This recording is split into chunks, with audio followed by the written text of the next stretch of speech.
Hello, thank you for joining us on Nationwide on the network service of the NTA. I'm Ruth Aguilera. Nigeria's Vice President Kashim Shettima is in New York ahead of the 80th United Nations General Assembly session. Leading Nigeria's delegation as directed by President Bola Tinubu. State House correspondent Abdurrahman Jibrila reports that upon his arrival, the Vice President met with other members of the Nigerian delegation on expectations of the country's participation. Vice President Kashim Shettima arrives in New York, received at the JF Kennedy International Airport, welcomed by some members of the Nigerian delegation, as well as officials of the Nigerian mission in New York and other stakeholders. Vice President Kashim Shettima engaged members of the delegation ahead of his schedule to join other leaders at the global event to commemorate the 80th anniversary of the United Nations.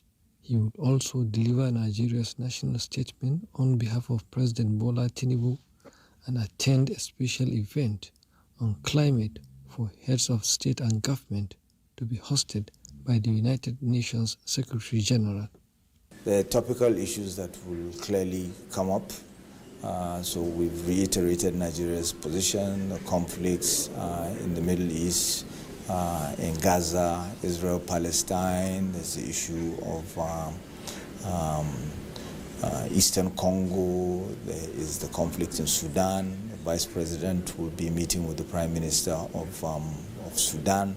He's also going to be participating in the African Union's Peace and Security Council meeting, which is going to be taking place. So in all is to push forward the Renewed Hope agenda, is to push forward the areas that we're focusing on for investment, is to push forward the reforms that the Nigerian economy has experienced in the last 2 years, and to make sure that all the friends of Nigeria in New York for this event are well versed in the position of where we are right now.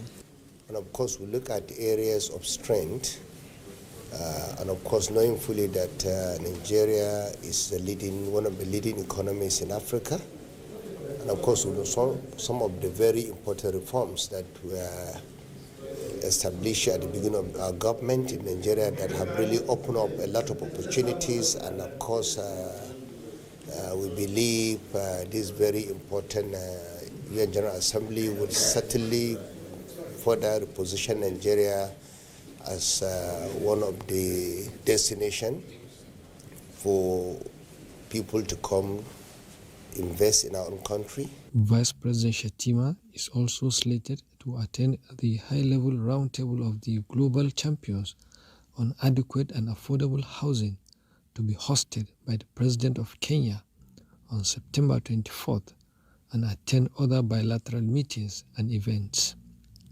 From New York, Abdurrahman Jibrila, NTA News.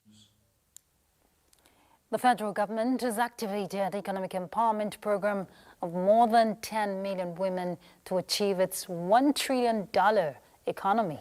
Nigeria's Minister of Women Affairs, Iman Suleiman Ibrahim, disclosed this at a high-level sideline event of the 2025 United Nations General Assembly in New York, themed Scaling Women's Economic Empowerment, Financing Inclusive Growth for Peace, Development and Human Rights, Lessons from Nigeria for Women project.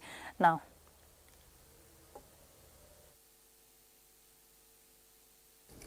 we have chosen to act in Nigeria, and one of the key vehicles being utilized is the Nigerian for Women project. The Nigerian for Women project, under the leadership of His Excellency, Mr. President Bola Tinubu, GCFR, is today the country's most significant women economic empowerment platform and the biggest investment by the government of Nigeria for women in collaboration with the World Bank. We remain firmly committed to building an enabling environment where women have equitable access to finance, skills and markets that will allow them to fully contribute to national development. And when women thrive, families and communities and entire economies thrive. Reinvestments in women's empowerment are not only a moral imperative, they are an economic necessity for peace, prosperity, and shared growth. In my state, Most of the programs of empowerment that we do, 70% of the beneficiaries are women. And we will continue to do that. The program is envisioned as a transformative, gender-responsive initiative that will directly impact women, children, families, and vulnerable persons across all 774 local government areas, providing a unified national platform to tackle systemic issues such as gender inequality, family instability, digital exclusion, child vulnerability, and economic disempowerment. Turning our attentions back home, Nigeria's internal security challenges can only be addressed through proactive policing and partnership with security experts, of course. Inspector General of Police Kayode Egbetokun stated this during an engagement with senior officers on how to deploy modern skills towards managing fast-paced security challenges in the country. Francis Fong reports. The training brought together senior police commanders, peace scholars, and legal practitioners, setting the stage for an extensive engagement on the complexities of Nigeria's evolving security landscape.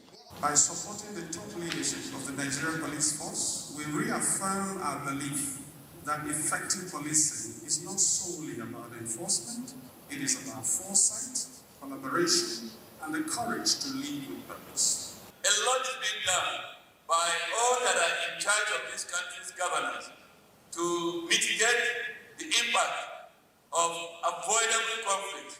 IGP Egbetokun commended the foresight of the Society for Peace, Studies and Practice, describing the partnership with the police force as a platform to renew and sharpen leadership capacity. Every insight must become an action, and every action must strengthen the chain of security that binds our nation together. The training session covers critical areas such as conflict analysis and effective response strategies in a volatile environment, conflict-sensitive decision-making, strengthening capacity for early warning and early response, among others.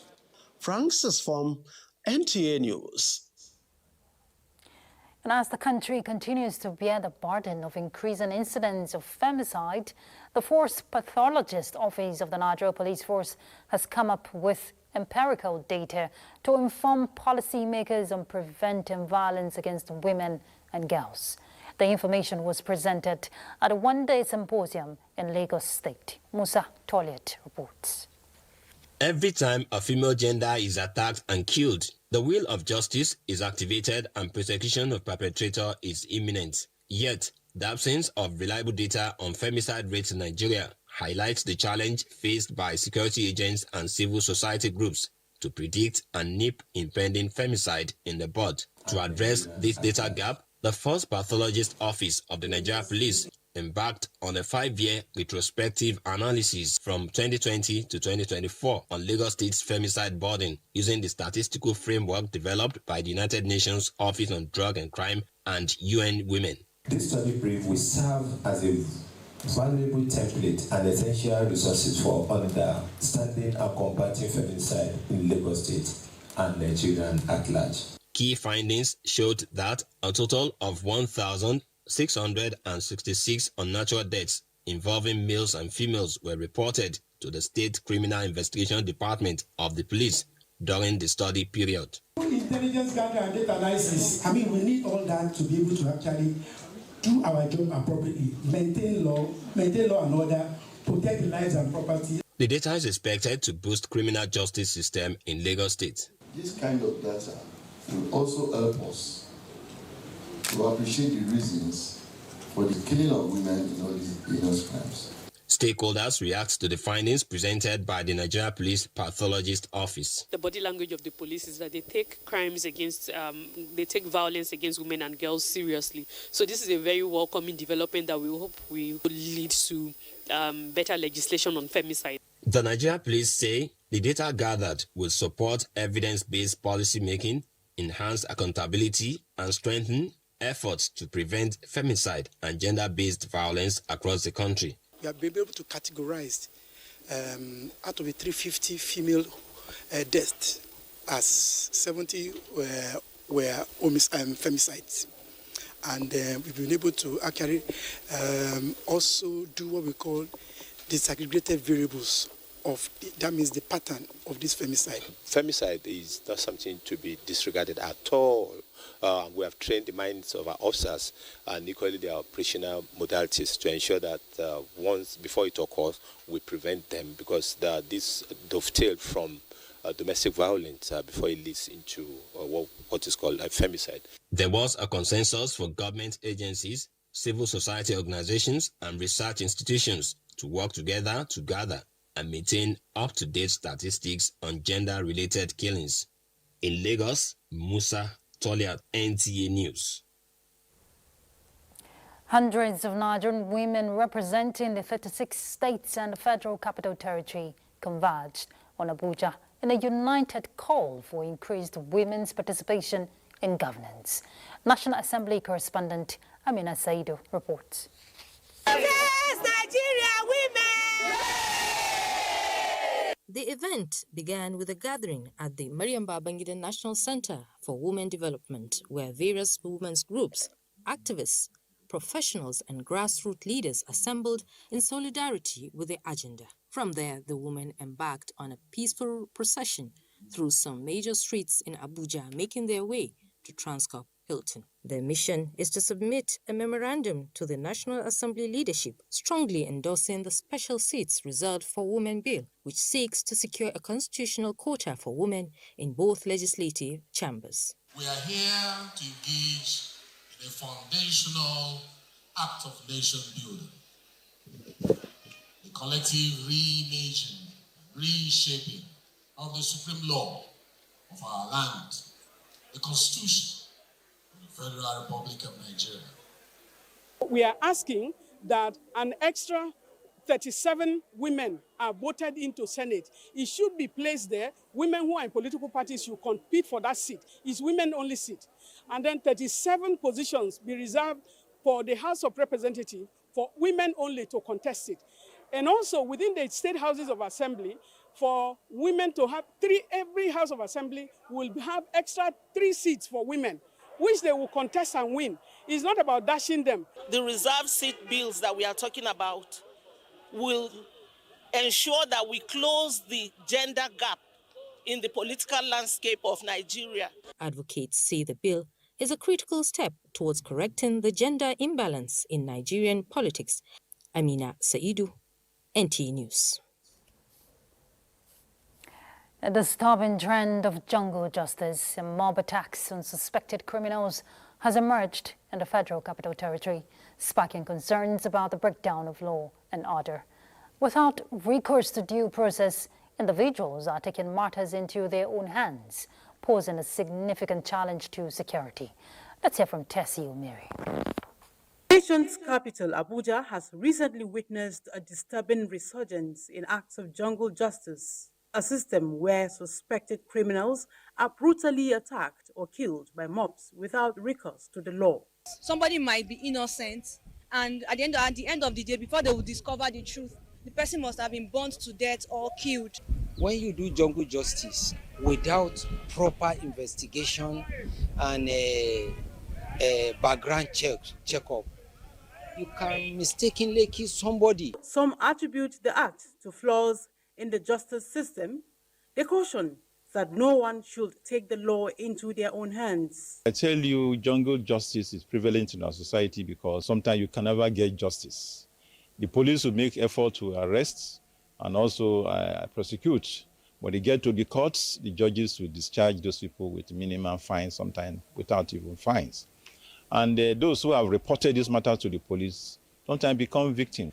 People are frustrated.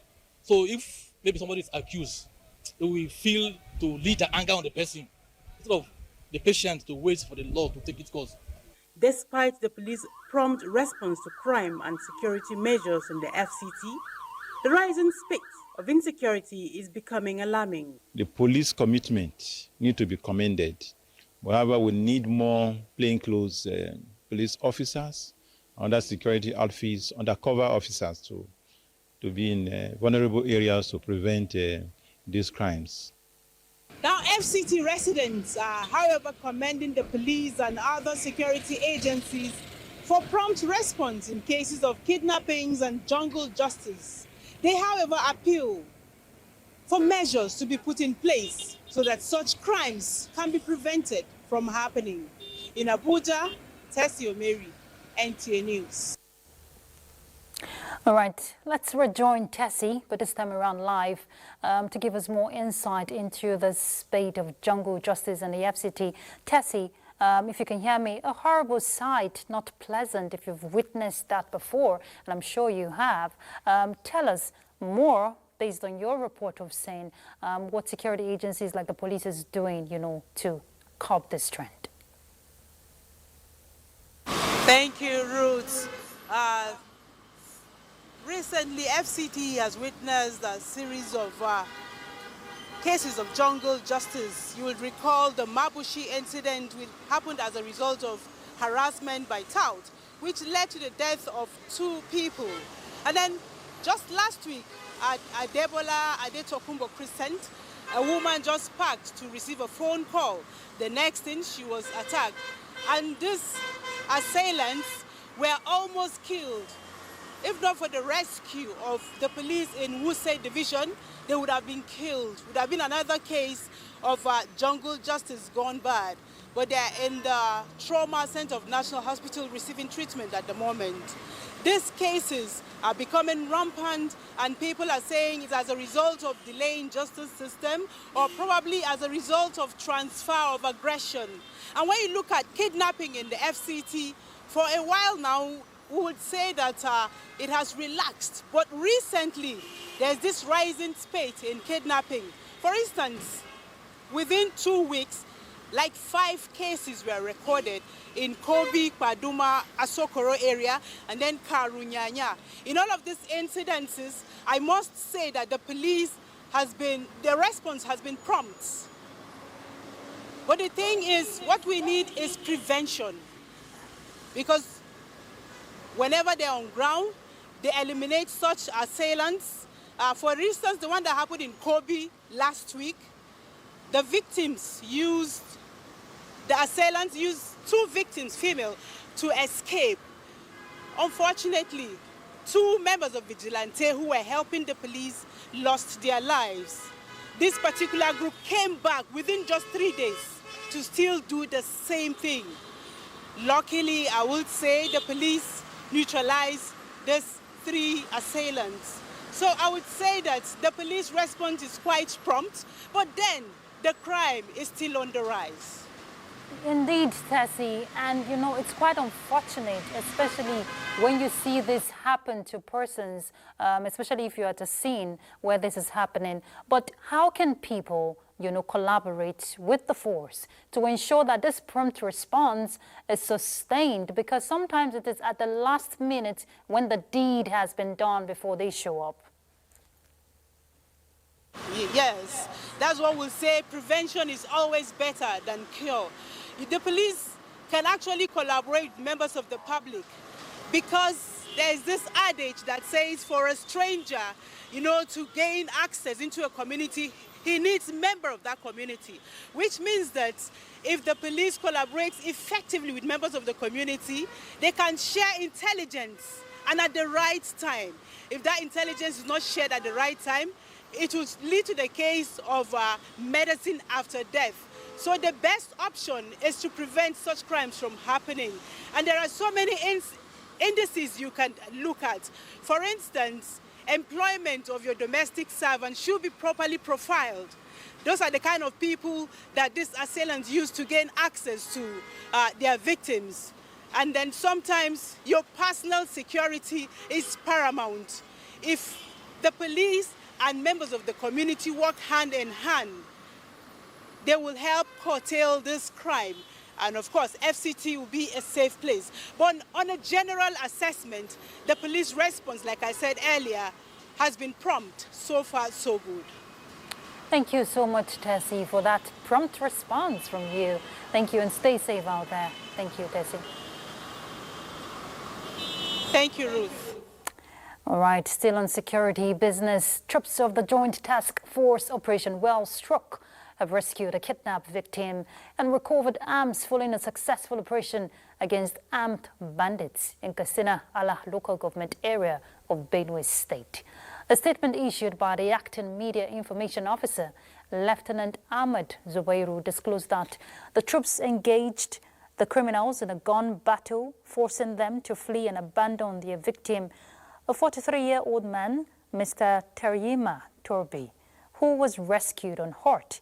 A subsequent search of the area led to the recovery of 1 rifle, 5 magazines, and 85 rounds of 7.62 mm NATO ammunition. President Bola Tinubu congratulates Ibrahim Shehu Shema, former Attorney General and Governor of Katsina State, on his 60th birthday. In a statement, President Tinubu joins family and friends to celebrate the visionary leader whose legacy of statesmanship and financial discipline remains a reference in the country. President Tinubu believes the former governor raised the standard of governance by investing in infrastructure during his tenure and praised that God Almighty grants him many years of good health. And still on celebrations, the 70th birthday celebration of Chief Stella Gogobia Tulok, affectionately known as the Golden Fish that never hides, was a momentous occasion filled with glamour. Family members, business associates and friends from all walks of life converged to honor this remarkable woman, known for her loving, caring nature and dedication to serving God, which has positively impacted many lives. Chinyere Okoli reports. The Thanksgiving service to mark Chief Stella Owale Arorobia Tilok's Platinum celebration held at the Good Shepherd Anglican Church, Ibudu. In attendance for this grand ceremony were the representative of the Delta State Governor, Sheriff Oborowori, Senator Emmanuel Agwariodo, Senior Political Advisor to the Governor, among other dignitaries. In a sermon titled, A Grateful Heart, Venerable Amos Esibe, Vicar of the Good Shepherd Anglican Church, urged Christians to note the importance of gratitude. Give the memory lane and what God has done for her. It's a wonderful thing. Her heart is full of gratitude. Chief Stella expressed her gratitude to God, acknowledging that her 70 years journey on earth has been long and challenging. It's been a trial time and it's been difficult, but God saw me through. The event later shifted to the reception venue.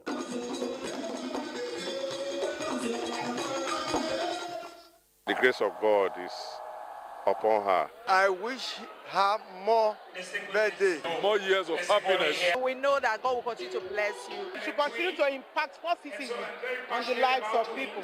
The high point of the ceremony included the cutting of the anniversary cake and a comedy performance by popular Nigerian comedian Gordon. Chief Stella Owale Arorobia Tilak, affectionately known as the Golden Fish that never hides, is a politician, businesswoman, and a matron to several organizations. She also founded the Stella Foundation for the Less Privileged and is an active member of the All Progressives Congress, APC.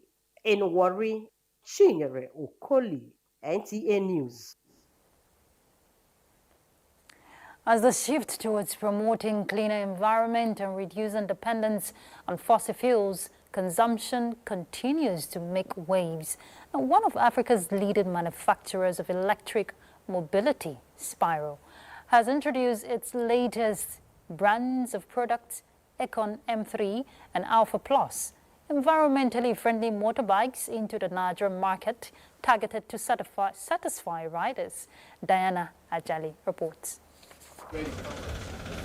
Built in Africa for Africans, Director Spiro West Africa speaks on the company's mission statement and what makes Spiro Energy on the Move electric motorbikes stand out from other fossil fuels consumption motorcycles that is committed to the UN Sustainable Development Goal 7, focus on clean energy and climate action. And what we are trying to offer here is a very affordable electric mobility Also, we are trying to give a new technology to the public, which is battery swapping.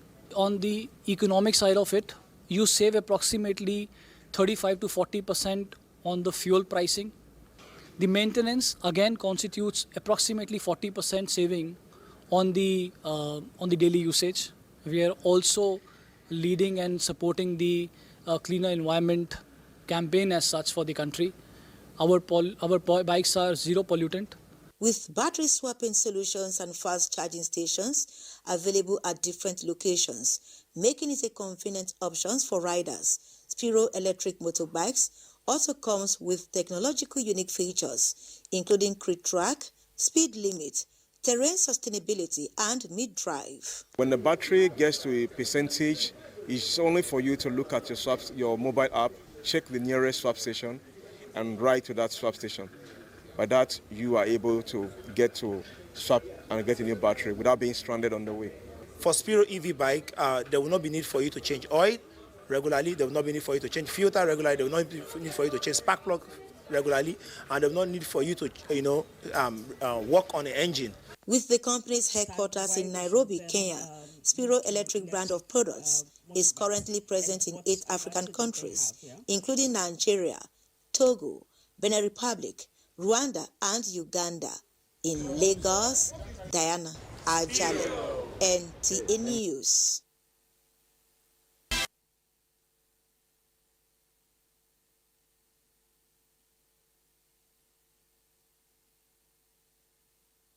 Still on to nationwide news, welcome to Jos. Plateau State government has expressed readiness to partner the Citizenship and Leadership Training Center to achieve its mandate of grooming young persons into responsible citizens. Governor Caleb Mutfwang gave the assurance while receiving the state coordinator of the center in Jos. Ijoma Ozemena reports. The team, led by the Plateau State coordinator of the Citizenship and Leadership Training Center, Fisola Abiola, was in Government House to seek collaboration with the state government. She expressed concern over infrastructure challenge in the center. We solicit for your assistance with the construction of additional and befitting hostels to enable us maintain and attract more clients, and also to better cater to our youth in Plateau State.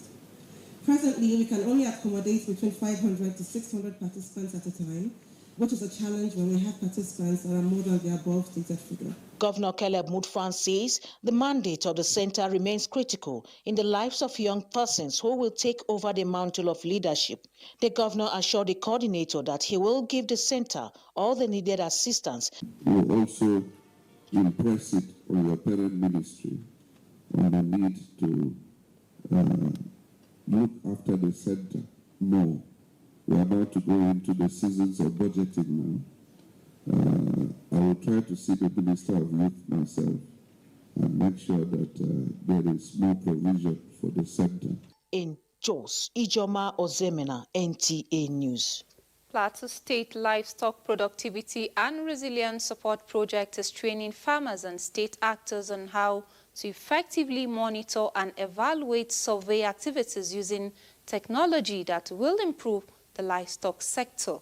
Bilkisu Nuhu has details. The training, which focuses on improving the technical know-how of key players in the livestock sector, will lead to a significant development in livestock rearing.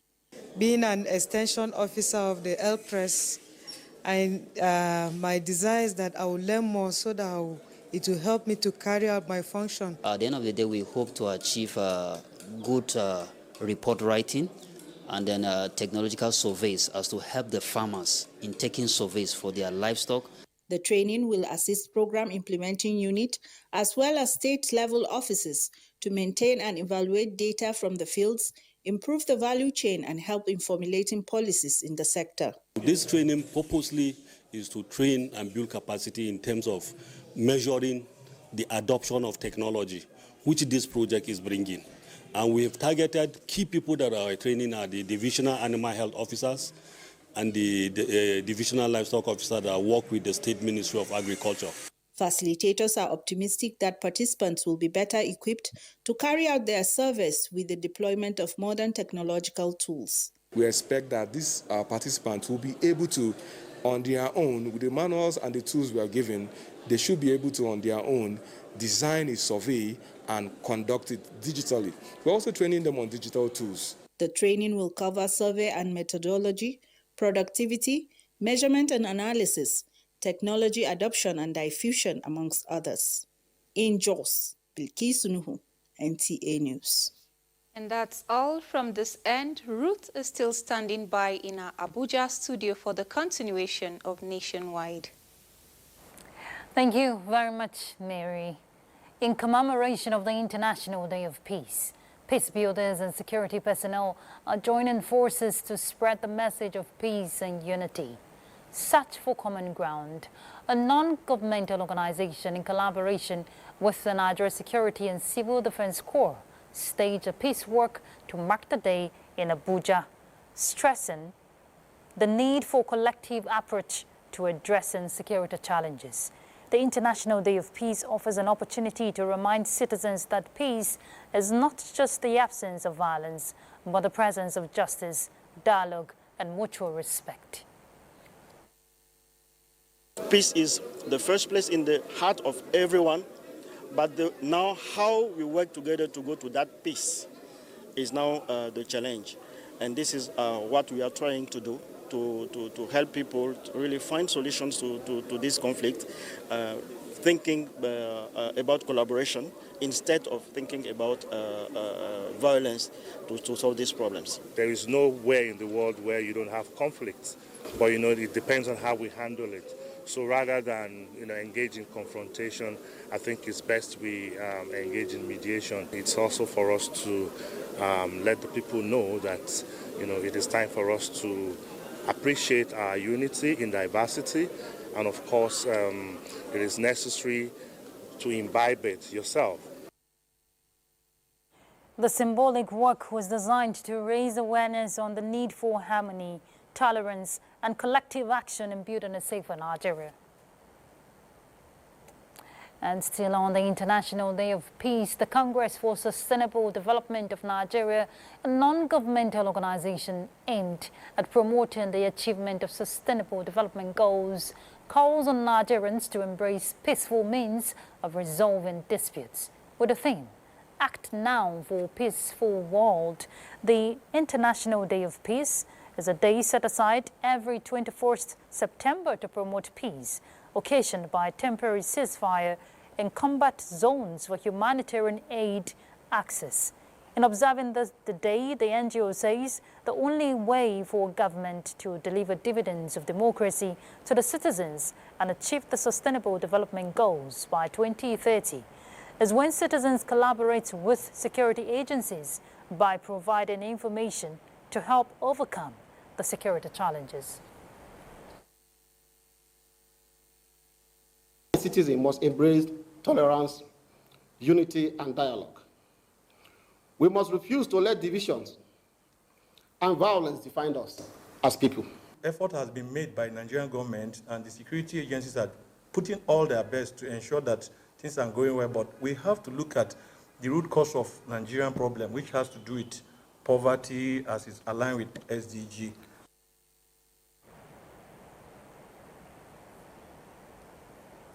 All right, let's head to Ibadan to join Larry. He will bring us our next set of reports. Hello, Larry.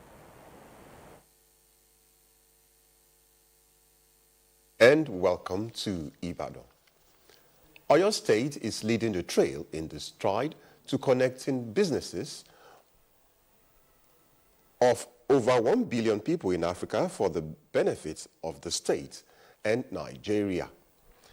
Grace Anyonleke reports that this was brought to the fore at the official launch of AFCFTA subnational implementation strategy in Ibadan, the Oyo State capital. To create a single market for goods and services across the 54 countries in Africa, the African Continental Free Trade Area, AFCFTA, is a flagship project of the African Union's Agenda 2063. For early realization of this agenda, the AFCFTA Subnational Implementation Strategy targets local markets and industries with the aim to reposition Africa for global competitiveness and prosperity. That trade finance support will be critical, particularly to small medium enterprises, to informal traders, smallholder farmers. To promote regional trade and integration.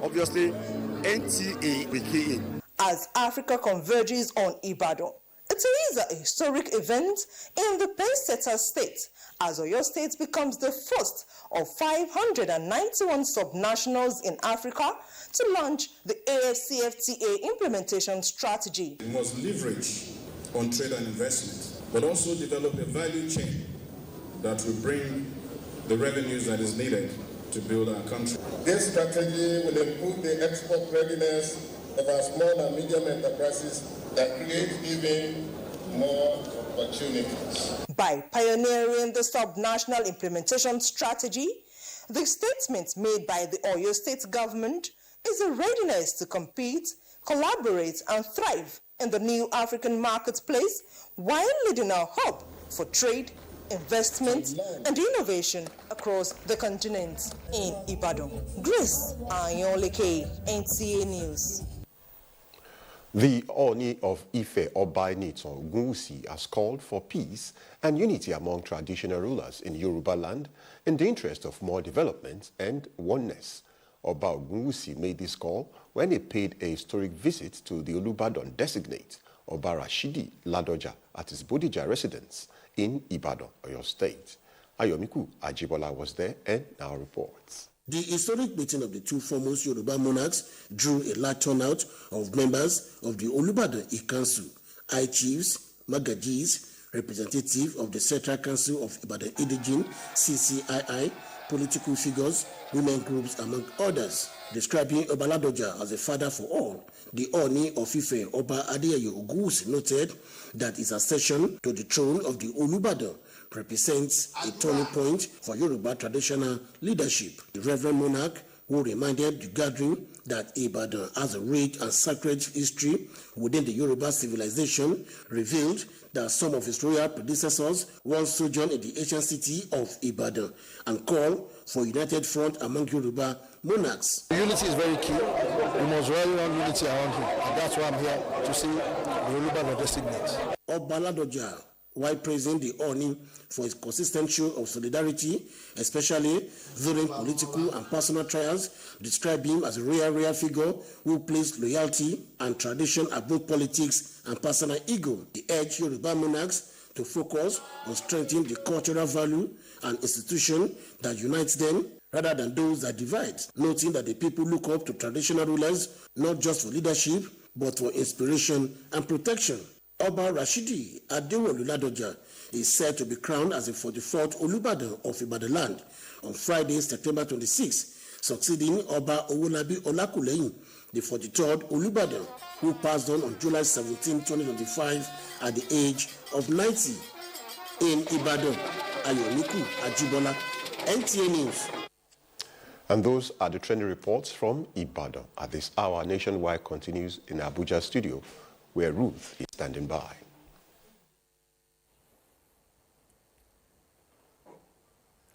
All right, let's take a break. Thank you very much, Larry. Let's go on a break. We'll be back. Stay tuned.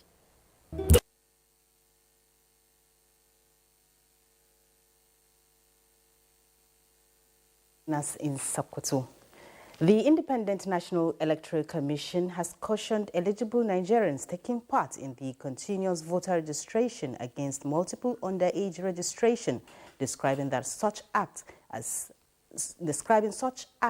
offences punishable under the Electoral Act and the Constitution. Resident Electoral Commissioner in Sokoto State, Umar Yusuf Garba, gave this warning while reviewing the progress of the exercise in the state. Asma Habibu Shagari has more. The Independent National Electoral Commission, INEC, commenced the latest round of continuous voter registration CVR nationwide on 18th August 2025 ahead of the 2027 general elections. In Sokoto State, the resident electoral commissioner expresses satisfaction with the turnout of eligible voters, describing it as a positive step in strengthening democracy. The electoral umpire is also reaching out to community leaders, religious groups, political parties, and other stakeholders to boost participation in the process. INEC has been working diligently over the last 2 cycles, like I said, to bring in innovations that will make elections faster, safer, and more demanding, easier on the prospective voters. So we do hope people will take advantage of this. INEC maintains that the essence of the CVR is to build a credible, inclusive, and reliable voters' register towards conduct of free, fair, and transparent elections in the country. In Sokoto, Asma Habibu Shagari, NTA News. Poor patronage of locally manufactured goods, epileptic power supply, and inconsistent government policies have been identified as some of the major factors responsible for the collapse of many industries in Sokoto State and the northern parts of the country. In this report, Abdullahi Umar Ilalu takes a look at the rise of industries and their subsequent decline and measures being put in place by government to revive them. The report.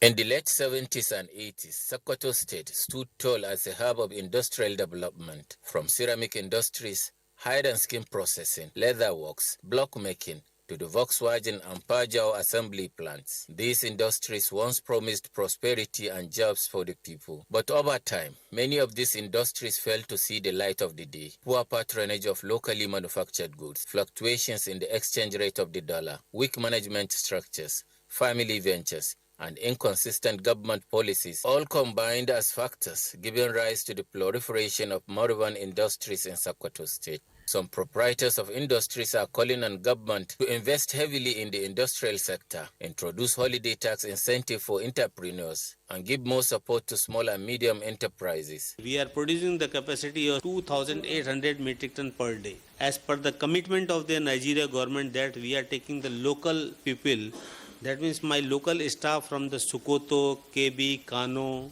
A lot of challenges are making other people to run away. Sometimes you can take a 2-3 months without any higher production or any demand. A walk through the Kalambaina industrial layout reveals lines of abandoned factories, many established in the 70s, now in total decay. Industries that once held the promise of providing jobs for the teeming youth now lie silent, telling the story of missed opportunities. We are making effort to see that we submitted the report to His Excellency, who is willing to revive the companies. Yet, amidst the abandoned sites, there are industries still standing, functioning, employing and contributing to the labor market. These establishments are not only improving the workforce, but also boosting Nigeria's foreign capital income, in line with the drive for growth and sustainable development. In Sokoto, Abdullah Omar Ilalu, NTA News.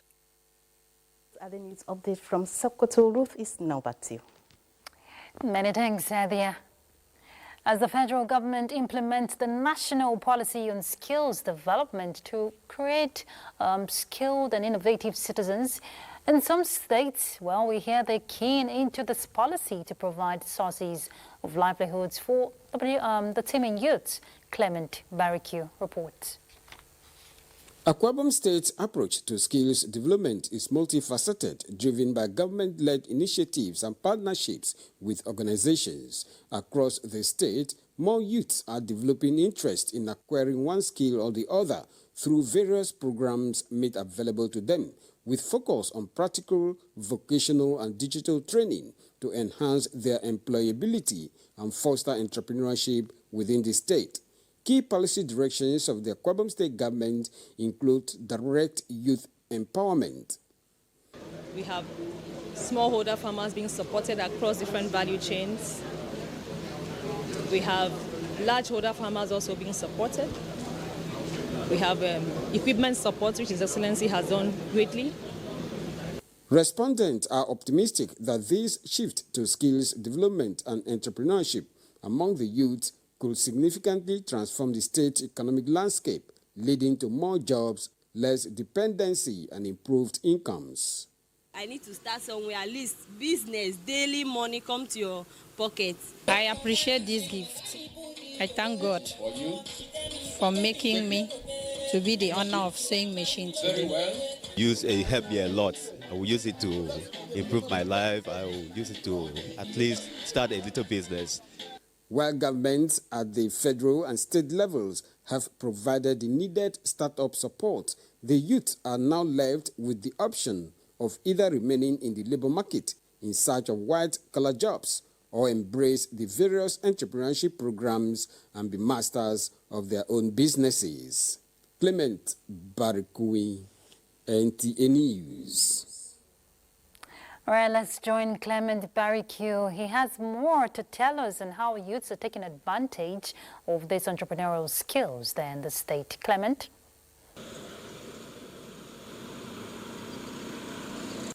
Thank you so much. First, let me say that the recent interest in entrepreneurship among youth in the state is powered by the state government's shift in attention to skills and entrepreneurship. More government policies are now focusing on empowering the youth for self-reliance. Some months ago, for instance, about 10,000 pieces of equipment were distributed to 2,000 entrepreneurs involved in crafts. There is also a partnership with the Bank of Industry involving 2 billion naira in counterpart funding to enable small and medium-scale enterprises access low-interest loans. Let me also add that there are special programs which focused on female youths, and about 400 of them were trained and given startup capital. The beauty of all these is that more youths are indicating interest in becoming entrepreneurs, and this again has changed their mindset about skills acquisition. Indeed, Clement, one way to go, especially in securing the future of Nigerian youths. We flip to other issues in Jigawa. Governance continues to meet the people at their doorsteps as Governor Umar Namadi takes his citizens' engagement program to Roni local government area. The visit was marked not just by a town hall dialogue, but also by the flag-off of a multi-billion naira road project set to transform the area's infrastructure and economy. Mohammed Musa Skira reports. People of Roni turned out in their numbers to welcome Governor Umar Namadi, who flagged off the construction of a 2.1 billion naira road project, signaling his administration's commitments to grassroots development.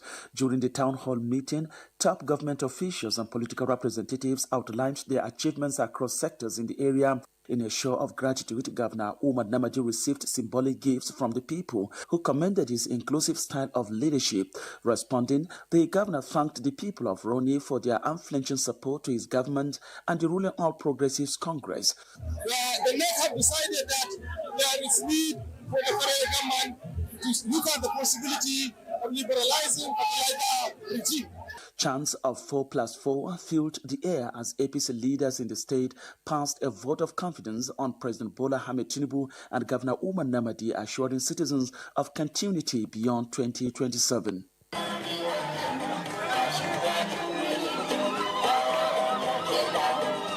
Muhammad Musa Askira, NTA News.